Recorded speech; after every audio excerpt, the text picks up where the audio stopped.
오래 신앙생활을 하다 보면 신앙생활이 점점 의무가 되어가고 우리가 냉랭해짐을 보게 됩니다. 따끈따끈했던 그 첫사랑의 신앙은 우리 가운데 온데간데 없고, 그 자리에 나도 모르는 사이에 누군가를 정죄하고 판단하고 미워하는 우리 자신을 발견하게 됩니다. 그렇게 살다가 어떤 고난이나 하나님이 주시는 그 채찍질을 경험하게 되죠. 그렇게 될 때, 그때 우리는 내가 하나님의 사랑을, 하나님의 은혜를 잊었었구나 라고 깨닫게 됩니다. 그리고 우리 자신을 다시 발견하게 됩니다. 우리가 어떤 사람이었습니까? 죽어 마땅한 죄인인 나를 위해 십자가에서 죽으신 주님을 다시 발견하게 됩니다.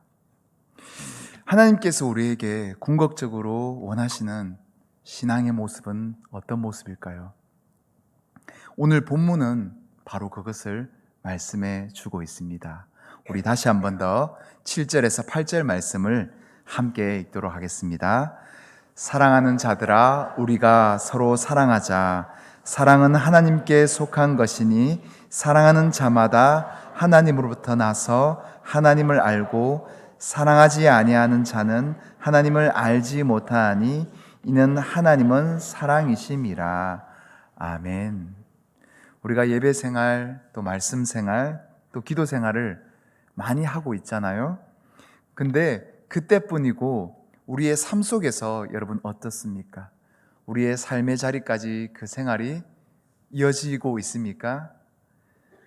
물론 이어지는 분도 계실 것입니다. 그러나 대부분은 그렇지 않을 때가 많습니다. 우리의 삶 속에서 우리의 마음 속을 살펴보면 우리가 몸이 건조할 때가 더 많죠. 왜일까요? 우리가 답을 다 알고 있습니다. 말씀을 살아내지 못하기 때문입니다. 말씀을 행하지 않기 때문입니다. 말씀을 들었지만 말씀대로 우리가 마음으로 결단하지 않았기 때문입니다. 그렇다면 말씀대로 산다는 것은 어떤 삶일까요? 구약 성경에 우리가 너무나 잘 아는 말씀이 있죠. 하나님께서 이스라엘 백성들에게 주신 말씀, 십계명이 있죠. 여러분, 십계명 가끔 보시나요?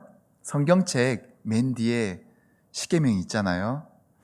십계명을 우리가 한 번 더 살펴보면 1계명 어떤 계명입니까? 다른 신들을 내게 두지 말라. 그리고 2계명은 우상을 만들지 말고 섬기지 말라, 이렇게 말씀하고 있죠. 그리고 3계명은 여호와 이름을 망령되이 부르지 말라. 그리고 4계명은 안식일을 기억하여 거룩히 지키라, 이렇게 말씀하고 있습니다. 이 1계명부터 4계명까지의 내용을 우리가 생각해 보면 공통적인 특징이 있습니다. 무엇입니까? 하나의 주제로 압축해 보면 바로 하나님을 사랑하는 것입니다. 이어서 제5계명부터 10계명까지가 있죠. 무엇입니까? 제5계명은 내 부모를 공경하라 되어 있습니다. 6계명은 무엇입니까? 살인하지 말라. 그리고 7계명은 간음하지 말라. 8계명은 도둑질하지 말라. 9계명은 내 이웃에 대하여 거짓 증거하지 말라. 제10계명은 내 이웃의 집을 탐내지 말라. 다 가까운 가족부터 시작해서, 부모님부터 시작해서 이웃들을 향한 이웃 사랑에 대한 하나의 주제로 우리가 압축해 볼 수 있습니다. 그러니까 십계명은 바로 하나님 사랑, 이웃 사랑입니다. 바로 하나님께서 우리에게 바라시는 가장 신앙의 좋은 모습, 궁극적인 모습은 바로 하나님 사랑, 이웃 사랑이라는 것입니다. 그런데 예수님께서 신약 성경에서 또 정리해 주시는데, 그와 같으니라고 접속사를 붙이시면서 하나님 사랑과 이웃 사랑이 분리된 것이 아니라 같은 거라고 말씀해 주고 있습니다. 그래서 우리가 집안의 남편과 아내, 또는 직장 동료와의 관계가 어긋난 상태에서 우리가 이런 자리, 예배의 자리에 나와서 아무리 말씀을 들어도 은혜가 되지 않는 이유, 들리지 않는 이유가 바로 무엇입니까? 성경 말씀에, 신약 성경에 예수님께서 말씀하시죠. 먼저 형제와 화해하고 와서 제단에 예물을 드리라, 이렇게 말씀하고 있습니다. 결국 하나님께서 우리에게 원하시는 신앙, 순종은 바로 형제를 사랑하는 것입니다. 이웃을 사랑하는 것입니다. 하나님을 사랑하는 것이 바로 이웃을 사랑하는 것이라고 말씀합니다. 여러분, 반대로 우리가 미워하기 시작하면 어떻습니까? 하나님도 잠시 우리 가운데서 떠나는 것 같이 느껴집니다. 하나님이 없는 것 같아요, 우리 마음속에. 왜 그렇습니까? 말씀드렸잖아요. 하나님과 이웃은 한 몸이라는 것입니다. 그 이웃이 곧 하나님이고 하나님이 곧 이웃이라는 거예요. 내가 미워하는 그 이웃, 내 남편, 내 아내, 내 동료, 여러분 서로 사랑할 때 하나님이 그곳에 계십니다. 아멘이십니까? 사랑하는 여러분, 그런데 우리가 그렇게 얘기할 수 있어요. 하나님, 저 솔직히 이웃을 사랑할 힘이 없어요. 여러분, 그런 기도 안 해보셨습니까? 저는 가끔 해봤는데요. 하나님, 저 이웃을 사랑할 힘이 없습니다. 그래서 오늘 말씀, 그런 분들에게 두 번째 말씀으로 우리가 나아가면 좋겠습니다. 9절에서 10절 말씀 우리 함께 읽도록 하겠습니다. 하나님의 사랑이 우리에게 이렇게 나타난 바 되었으니 하나님이 자기의 독생자를 세상에 보내심은 그로 말미암아 우리를 살리려 하심이라. 사랑은 여기 있으니 우리가 하나님을 사랑한 것이 아니요 하나님이 우리를 사랑하사 우리 죄를 속하기 위하여 화목제물로 보내셨음이라. 아멘. 때로 우리는 하나님을 사랑하는 것이 우리의 신앙생활이라고 착각하는 경우가 있습니다. 여러분, 이게 무슨 말씀일까요? 여러분, 물론 하나님 사랑하는 거 맞죠, 신앙생활. 그런데 사실 이 말은 우리가 생각해 보면 모순된 말입니다. 눈에 보이는 사람도 여러분 사랑하기가 힘들잖아요. 그런데 눈에 보이지 않는 하나님을 우리가 어떻게 사랑할 수 있겠어요?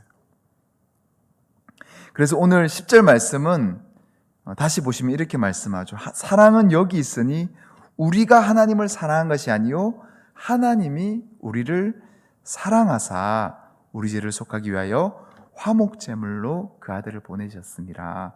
이렇게 말씀하고 있습니다.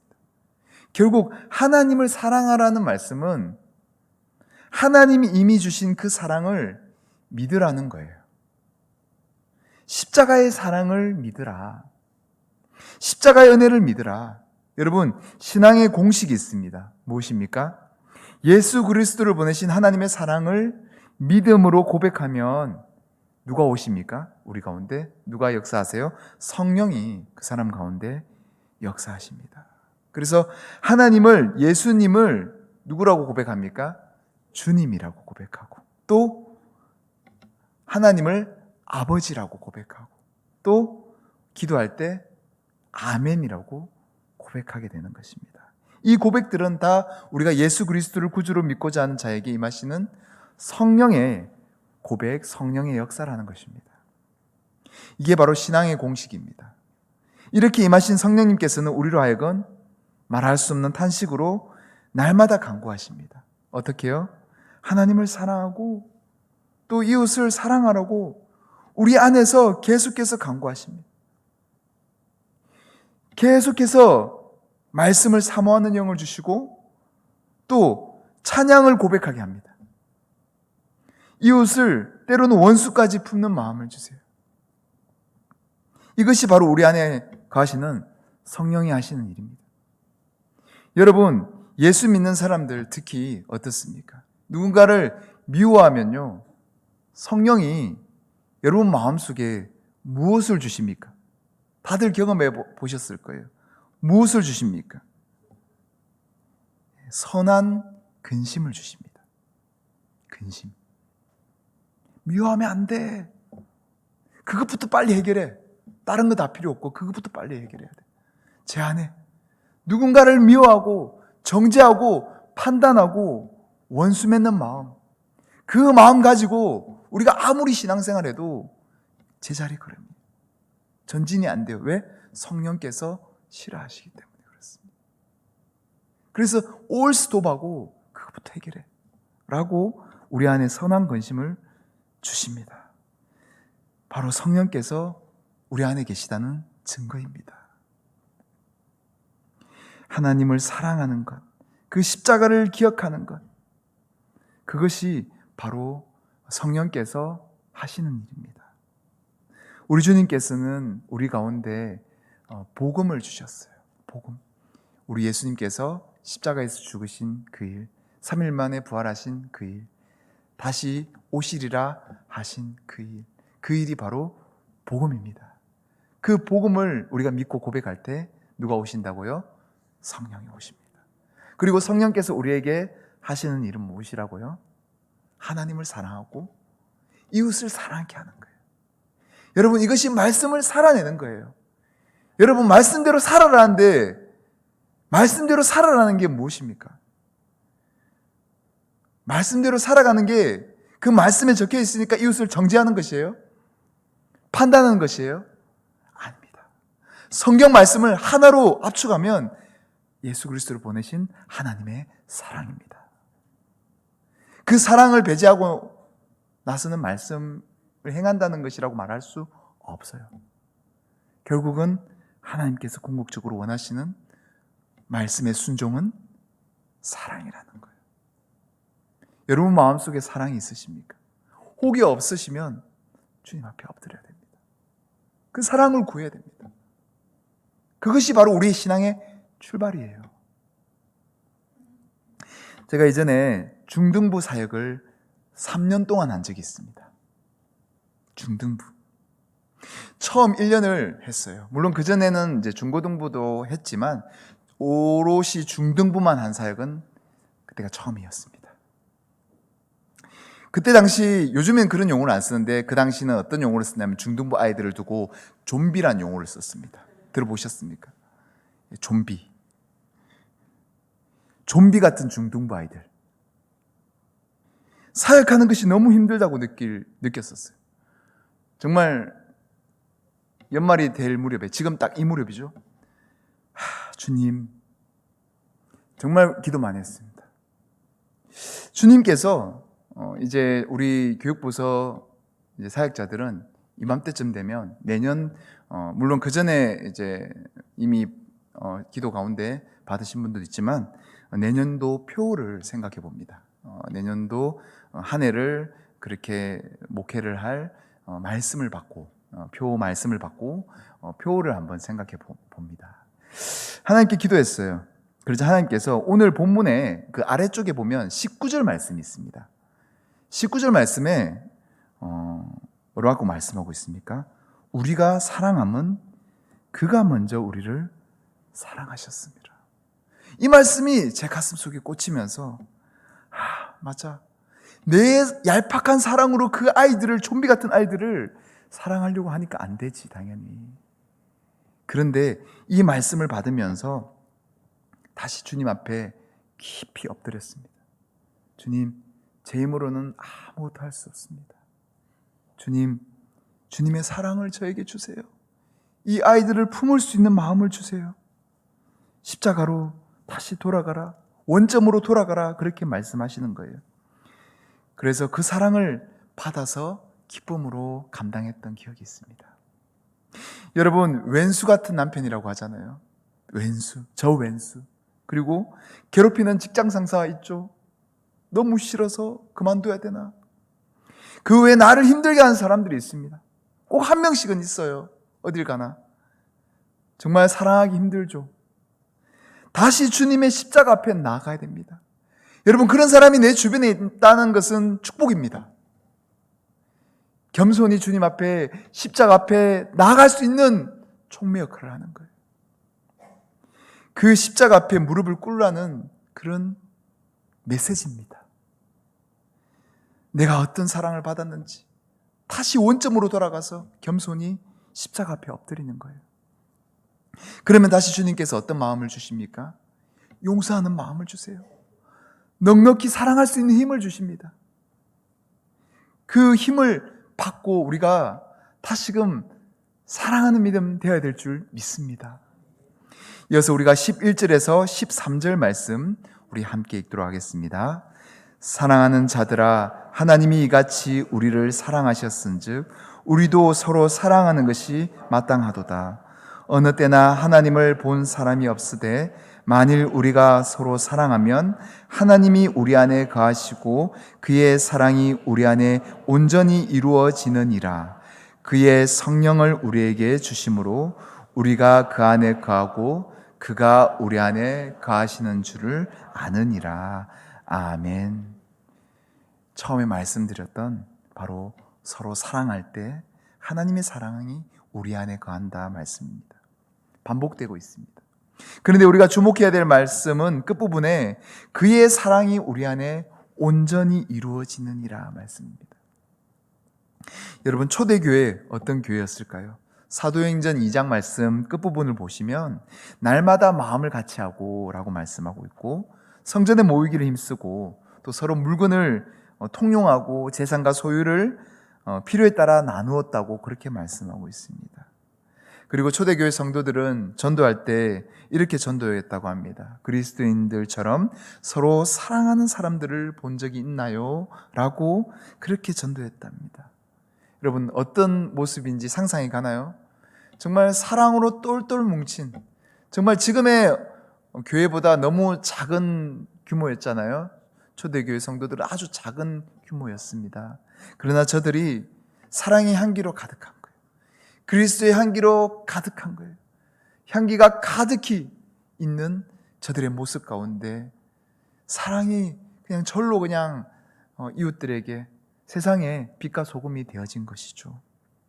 여러분, 사랑은 율법의 완성이라는 말씀이 있잖아요. 성령의 9가지 열매 가운데 제일 처음에 무엇입니까? 열매가 사랑입니다. 그래서 제자들은 사도가 되어서 전도 여행을 각자 떠나죠. 젊었을 때는 저마다 혈기가 가득했어요. 거칠고 그랬던 제자들이었습니다. 오늘 이 말씀을 기록한 사도 요한은 우리의 아들이라는 별명이 있을 만큼 거칠고 사나운 그런 사람이었습니다. 그러나 그가 요한복음에 자신을 가리켜 어떻게 표현하냐면 예수께서 사랑하시는 그 제자라고 표현합니다. 예수님이 정말 자신을 사랑했기 때문에 그 사랑 가운데 그는 요한복음뿐만 아니라 요한 1, 2, 3서를 또 요한계시록을 기록하게 되는데 노년에 기록한 것입니다. 그가 노년에 정말 사랑이 가득한 사람이 되어서 사랑으로 꽉 채워져서 이렇게 말씀을 이렇게 성령이 시키는 대로 이렇게 쓰신 것입니다.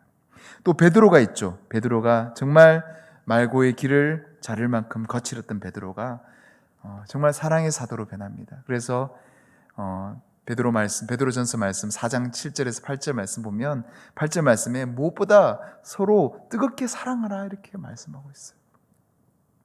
우리가 또 잘 아는 사도 바울은 사울일 때 정말 신앙을 율법의 의무로 착각한 사람이었죠.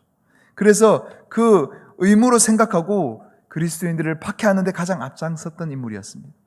정말 피도 눈물도 없는 그런 사람 같아 보였습니다. 그러나 그는 다메섹으로 가는 길에서 예수님을 만나고 그는 고백합니다. 예수 그리스도의 십자가 사랑밖에 없다. 나는 예수 그리스도의 십자가 사랑밖에 없다 라고 고백하며 평생 전도여행, 그 사랑의 전도여행을 떠나게 됩니다. 사랑하는 여러분, 여전히 사랑이 없으십니까? 여전히 사랑할 힘이 아직 없으십니까? 그렇다면 여러분 이런 생각을 해보십시오. 여러분 예수님을 생각하십시오. 여러분 이 자리에 아무도 없고 예수님만 계신다고 생각하십시오. 여러분 날 위해 십자가 지신 예수님, 여러분 다른 사람 다 떠나도 우리를 결코 떠나지 않는 분이 계시죠. 누구십니까? 예수님이십니다. 여러분이 가장 힘들 때 가장 마지막에 유일하게 계셨던 분이 누구십니까? 예수님이십니다. 예수님 그래서 우리의 전부이십니다. 아멘이십니까? 예수님은 사랑이십니다. 사랑하는 여러분, 여전히 그 사람 때문에 마음에 분노가 치밀어 오르고 견딜 수가 없습니까? 여전히 그 사람 때문에 괴롭고 세상 살기가 너무나 힘드십니까? 그러나 여러분, 이 사실을 알고 계십니까? 주님이 바로 그 사람을 위해서도 십자가를 지셨다는 사실입니다. 우리는 나의 아픔만 묵상하지, 나의 아픔을 위해서만 기도하지, 정작 다른 사람의 아픔은 안중에도 없습니다. 회개는, 여러분, 궁극적인 회개는 그 사람의 아픔을 끌어안아 보는 겁니다. 마치 나의 아픔처럼, 어쩌면 그 사람이 오히려 나보다 더 나 때문에 힘들다는 생각을 여러분 한 번쯤 안 해보셨습니까? 진정 예수 그리스도의 사랑을 품은 사람의 특징은 상대방의 아픔이 내 아픔처럼 함께 아파하는 마음을 가진 사람입니다. 이 시간에 우리가 찬양하고 기도할 텐데요, 정말 옳고 그름의 기준을 벗어나서 주님께서 그 사람의 아픔을 보시며 눈물 흘리고 계심을 기억하는 그런 믿음이 되게 해달라고, 그런 주님의 사랑이 가득한 그런 믿음이 되게 해달라고 우리가 결단하며 기도했으면 좋겠습니다. 그런 믿음으로 나아가시는 저와 여러분의 믿음 되시기를 바랍니다. 기도하겠습니다. 사랑의 하나님, 우리는 말씀대로 산다고 그렇게 우리 자신을 주장하고 있지만 정작 우리의 가슴 속에는 사랑이 없었음을 고백합니다.